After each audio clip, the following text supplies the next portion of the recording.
İmam Əli əleyhissalam Siffeyn döyüşündən qayıdarkən Kufə darvazasının arxasında yerləşən qəbristanlığa çatdıqda üzünü ölülərə tutub buyurdu: Ey qorxulu evlərin, boş diyarların və qaranlıq qəbirlərin sakinləri!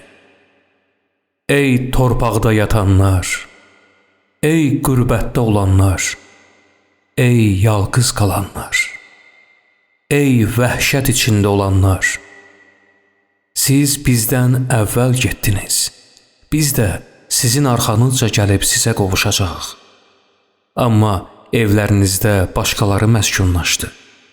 Qadınlarınız başqaları ilə evləndilər. Mallarınız başqaları arasında bölüşdürüldü. Bizdən olan xəbərlər bunlardır. Bəs sizdə nə xəbər var?